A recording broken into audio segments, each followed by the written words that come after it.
Pero tú, cuando ores, entra en tu cuarto, cierra la puerta y ora a tu Padre en secreto. Y tu Padre que ve lo que haces en secreto te dará tu premio. Mateo capítulo 6, versículo 6. La Comunidad Cristiana de Crecimiento Integral y su pastor Jairo Cruz te invitan a escuchar el Manual del Maestro, la instrucción de vida. Muy buenas noches, un gusto estar con ustedes en este día precioso que Dios nos ha regalado. Ya al finalizar el día nos podemos encontrar para bendecir el nombre de nuestro Dios, para estudiar su palabra, en especial las parábolas que Jesús dio, que son todas llenas de una riqueza extraordinaria. Por eso estamos durante los martes y los jueves a las 8 de la noche encontrándonos por nuestro canal de YouTube para poder estudiarlas y para poder orar a favor de las necesidades que tenemos. Por eso, bienvenidos todos, bienvenidos a este tiempo de estudio de la palabra de Dios. Hoy continuamos precisamente con una de las parábolas que nos ha llevado un buen tiempo, pero es que hay tantas cosas interesantes en ella que bien vale la pena escudriñarlas. Les invito una vez más a abrir sus Biblias en el Evangelio según San Lucas, capítulo 15, versículos del 11 en adelante, del 11 al 32. Vamos a estar leyendo para mirar la parábola del padre y los dos hijos. Dice así: Jesús contó esto también. Un hombre tenía dos hijos, y el más joven le dijo a su padre: Padre, dame la parte de la herencia que me toca. Entonces el padre repartió los bienes entre ellos. Pocos días después, el hijo menor vendió su parte de la propiedad y con ese dinero se fue lejos a otro país, donde todo lo derrochó llevando una vida desenfrenada. Pero cuando ya se lo había gastado todo, hubo una gran escasez de comida en aquel país y él comenzó a pasar hambre. Fue a pedir trabajo a un hombre del lugar que lo mandó a sus campos a cuidar cerdos. Y tenía ganas de llenarse con las algarrobas que comían los cerdos, pero nadie se las daba. Al fin se puso a pensar: ¿cuántos trabajadores en la casa de mi padre tienen comida de sobra, mientras yo aquí me muero de hambre? Regresaré a casa de mi padre y le diré: Padre mío, he pecado contra Dios y contra ti.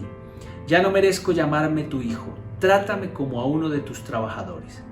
Así que se puso en camino y regresó a la casa de su padre. Cuando todavía estaba lejos, su padre lo vio y sintió compasión de él.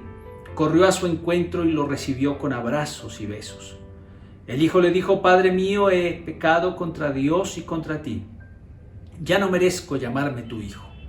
Pero el padre ordenó a sus criados: saquen pronto la mejor ropa y vístanlo. Pónganle también un anillo en el dedo y sandalias en los pies. Traigan el becerro más gordo y mátenlo. Vamos a celebrar esto con un banquete, porque este hijo mío estaba muerto y ha vuelto a vivir. Se había perdido y lo hemos encontrado. Comenzaron la fiesta. Entretanto, el hijo mayor estaba en el campo. Cuando regresó y llegó cerca de la casa, oyó la música y el baile. Entonces llamó a uno de los criados y le preguntó qué pasaba. El criado le dijo: es que tu hermano ha vuelto y su padre ha mandado matar el becerro más gordo porque lo recobró sano y salvo. Pero tanto se enojó el hermano mayor que no quería entrar. Así que su padre tuvo que salir a rogarle que lo hiciera. Le dijo a su padre: tú sabes cuántos años te he servido sin desobedecerte nunca, y jamás me has dado ni siquiera un cabrito para tener una comida con mis amigos. En cambio, ahora llega este hijo tuyo, que ha malgastado tu dinero con prostitutas y matas para él el becerro más gordo. El padre le contestó: hijo mío, tú siempre estás conmigo y todo lo que tengo es tuyo. Pero había que celebrar esto con un banquete y alegrarnos, porque tu hermano que estaba muerto ha vuelto a vivir, se había perdido y lo hemos encontrado. Qué hermosa historia, indudablemente. Durante todos estos devocionales que la hemos leído, descubrimos que el Señor era un extraordinario contador de historias. Y ya los días anteriores hemos visto que en esta familia hay algo que no funciona bien. Por lo menos los personajes que se nos narran de esta familia cada uno está cometiendo un sinnúmero de errores, ¿no? No hay cordura en esta casa. Al hijo menor se le ocurrió locamente pedir la herencia y su papá no se le interpuso, no lo corrigió, sino que todo lo contrario, cogió el dinero y lo que tenía y lo repartió entre los dos. Así como volviéndose un alcahuete de lo que el hijo menor quiere hacer. El hijo mayor no aparece mucho en la escena, pero nos vamos a dar cuenta en el día de hoy que es uno de los más importantes. Y además tampoco se preocupa por la unificación de su familia, no se preocupa por corregir a su hermano menor, ni por decirle, hombre, ¿cómo se le ocurre que se va a ir a malgastar el dinero? Más bien, venga y hagamos algo aquí. Simplemente se hace el loco y dedujimos que podía estar muy contento porque también había recibido un dinero, o un poco de mal genio porque no habría recibido todo lo que esperaba. Lo cierto es que el menor se ha ido, se ha malgastado todo el dinero y por su irresponsabilidad ha entrado en una grandísima crisis, en una fuerte crisis, porque el país donde ha ido ha caído en desgracia, hay una hambruna terrible y él ni siquiera tiene para comer, desea alimentarse aún de las algarrobas de los cerdos. Siendo judío, pensar en eso sería para él algo catastrófico. Para solucionar su crisis, se inventa una estratagema. ¿Cómo hago? Estoy viviendo una situación muy complicada y con una forma religiosa quiere convencer a su padre de que lo vuelva a aceptar, inicialmente como un empleado, pero realmente al ver el análisis del texto nos damos cuenta que este muchacho quería volver a ser hijo, aunque él ya había perdido esos derechos. Al padre, que lo ve regresar de lejos, lleno de harapos, lleno de tristeza, lleno de dolor, pues la verdad es que no le preocupa si él viene arrepentido o no viene arrepentido. A él le encanta saber que el que estaba muerto ha resucitado, como que es ver un cadáver viviente que está acercándose a la casa, y eso lo colma de una felicidad, lo llena de alegría, y en vez de ponerse a preguntar si él se ha arrepentido de verdad, si ha cambiado, no le preocupa estar feliz, estar contento, compartir su felicidad con los que están allí alrededor de él, y quiere hacer una extraordinaria fiesta, un extraordinario festejo. Pues como dijimos el día anterior que estuvimos revisando la parábola no es de un solo hijo. La parábola tiene que ver con dos hijos, ¿no? Y en determinado momento nos podemos sentir hasta identificados con el hijo mayor, podemos sentir simpatía por él. Nadie corre a invitarlo. Por lo menos en la parábola no descubrimos que haya sido invitado a la fiesta, sino que él llega y observa que hay un festín en su casa. Nadie le ha dicho, nadie corre a invitarlo. Nadie se dio cuenta ni siquiera que él faltaba. El hermano menor no hizo la pregunta, ¿y mi hermano dónde está? Y el papá tampoco dijo, vamos a esperar un poco hasta que la fiesta, para iniciar la fiesta, porque el mayor no ha llegado, ¿no? Pues la verdad es que está siendo como un poquito desatendido, sería la expresión. Y cuando él regresa, pues no puede alegrarse al enterarse del regreso de su hermano, porque él está siendo ignorado tanto por su hermano como por su papá, que está tan feliz que se le olvidó que había otro muchacho, el mayor, y que estaba bastante complicado en su corazón. El versículo número 28 dice, el 25, vamos a leer del 35. Entre tanto el hijo mayor estaba en el campo cuando regresó y llegó cerca de la casa, oyó la música y el baile, entonces llamó a uno de los criados y le preguntó qué pasaba. El criado le dijo, es que su hermano ha vuelto y su padre ha mandado matar el becerro más gordo porque lo recobró sano y salvo. Pero tanto se enojó el mayor que no quería entrar, así que su padre tuvo que salir a rogarle que lo hiciera. ¿Cómo va la historia? Ya nos dimos cuenta que está siendo un poco ignorado, y ahora cuando llega y no quiere entrar a la fiesta porque está profundamente enojado de lo que está pasando, de lo que está viviendo, no es justo con él a sus ojos. Mi hermano se ha ido, se ha gastado la plata, ahora hay una tremenda fiesta, a mí ni siquiera me han avisado, me tienen ignorado, y ahora con el mayor, el padre toma el papel del pastor y de la mujer que perdió el dracma. ¿Recuerdan que estas tres parábolas están todas pegaditas? La parábola del buen pastor que va a buscar la oveja, la parábola de la mujer que perdió la moneda, y hasta aquí el papá no ha buscado a nadie, porque su hijo menor regresó. Lo que él hizo fue salir corriendo a recibirlo.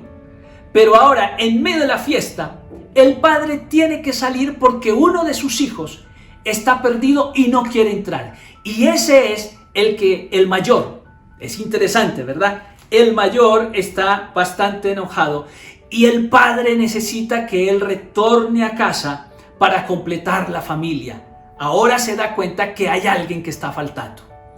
Y el que está faltando es el que estaba allí, pero realmente en el análisis nos damos cuenta que estando allí era el más perdido.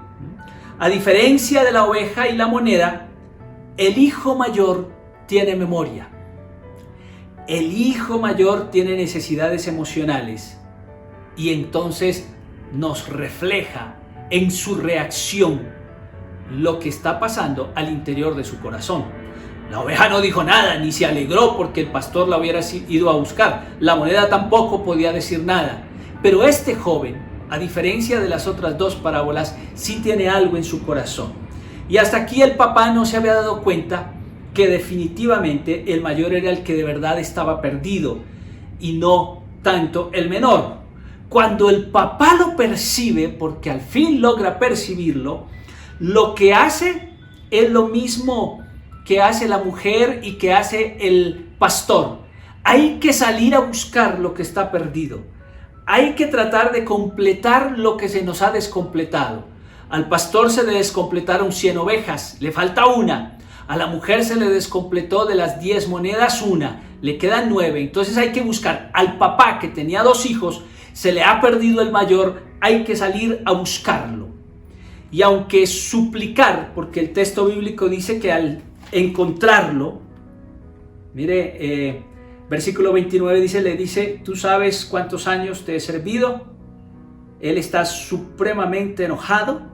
Tú sabes cuántos años te he servido sin desobedecerte nunca y jamás me has dado ni siquiera un cabrito, ni siquiera me has dado nada. Está bastante enojado el muchacho y está en una situación muy complicada. Pero lo interesante es que dice la escritura, versículo 30, ahora llega este hijo tuyo y que ha gastado tu dinero con prostitutas y matas para él el becerro más gordo. Definitivamente sus sentimientos están bastante alborotados, está viviendo una situación muy complicada.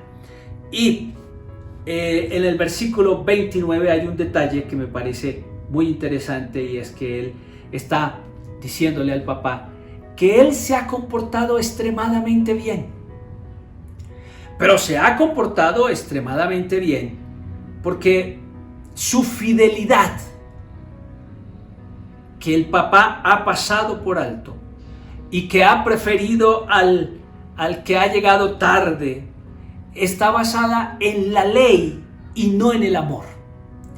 Este muchacho quería ganarse al papá con los elementos de la ley propia de ellos y esperaba una recompensa, pero no se había dado cuenta que era ley y no amor lo que él estaba haciendo.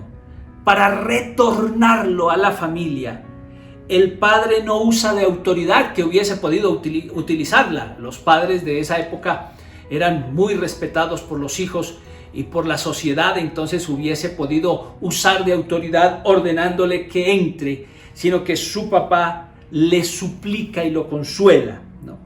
Le suplica. Y al suplicarle, le dice, hijo mío. Mientras este muchacho mayor le dijo, ese hijo tuyo, y se ha desvinculado en su familiaridad, el papá vuelve y lo incorpora diciéndole, hijo mío, tú siempre estás conmigo y todo lo que tengo es tuyo. Pero había que celebrar esto con un banquete y alegrarnos porque tu hermano, mire cómo el papá restaura. El papá sale y se da cuenta que su hijo está perdido y que cuando hace el reclamo y saca todo lo que está dentro de sí, está bastante enojado y dice: ese hijo tuyo, como quien dice, ni soy tu hijo, ni soy hermano de él. En la respuesta el padre le dice: hijo mío. Lo vuelve a incorporar: yo soy tu papá, tú eres mi hijo. Y ese que estaba muerto y que ha resucitado es precisamente tu hermano. ¡Qué maravilla! ¡Qué sagacidad! ¡Qué inteligencia la de Jesús para descubrir muchísimas cosas! Imagínese el auditorio del Señor Jesucristo luego pensando y yéndose para sus casas a decir: mire que el hijo mayor ya no se quería sentir parte de la familia, pero el papá lo volvió a involucrar con amor, con cariño, no con autoridad. Tú eres mi hijo. Tú eres mi hijo. Y ese que estaba por fuera, que se había descarriado, no es simplemente uno más. Ese es tu hermano. Y por eso tenemos que hacer fiesta, porque la familia se reincorpora. La expresión realmente no es tanto hijo mío en el griego propio, sino criatura. Y en el griego criatura es un término que ya ha usado el evangelista cuando José y María estuvieron buscando a Jesús, que se les había perdido. Al encontrarlo, la expresión es criatura. ¿Qué te hiciste? Ahora aquí, la misma expresión nos da a entender que el que estaba perdido ahora se está involucrando. Emocionalmente lo intenta hacer sentir mejor. ¿Sabes? Todo lo mío ha sido tuyo. Tú has estado aquí y todo es mío y ha sido tuyo. Tu hermano no ha tenido ese privilegio. Lo hace sentir emocionalmente bien e importante. Tú eres mío, tú eres mi hijo. Lo hace sentir bien y lo vuelve a vincular como parte de su familia. Qué interesante para todos los que escucharon por primera vez a Jesús en ese primer siglo, descubrir que en esta parábola había mucho más que una simple historia. Yo imagino a los fariseos sintiéndose tocados y escribas también sintiéndose tocados por lo que está diciendo Jesús. Como decir, el Señor está buscando que la familia esté completa. Y a veces los que se creen menos perdidos pueden ser los que están más perdidos. Se irían yendo, pero ¿cómo así? Y ese papá no usó nunca de autoridad. No, restauró con amor. Qué bueno es este ejemplo también para pensar en nuestro Dios, que quiere vernos completos a su lado, que quiere que nosotros seamos restaurados no por su ira, no por su látigo, no por maldiciones, nos restaura con su amor. Y también tenemos que sentirnos identificados con ellos de cómo restauramos a nuestra familia, a los que amamos, a los que de pronto por algún momento o alguna circunstancia terminan alejándose. Pues aquí hay una parábola que el Señor inteligentemente dictó y puso a reflexionar a muchos. No me cabe la menor duda que después de esta parábola algunos tuvieron que convertirse, otros lo odiaron más y otros se fueron a pensar en cómo Jesús tenía una palabra adecuada para restaurar y levantar. Vamos a orar en esta noche y darle gracias a nuestro buen Dios por su misericordia y por semejante riqueza que tenemos en las parábolas de Jesús. Padre Celestial, te damos gracias por esta parábola del Padre y los dos hijos. Gracias, buen Dios. Yo te ruego que nos ayudes a entenderla y a aplicarla en nuestro diario vivir. Una vez más, te rogamos a favor del mundo, Señor.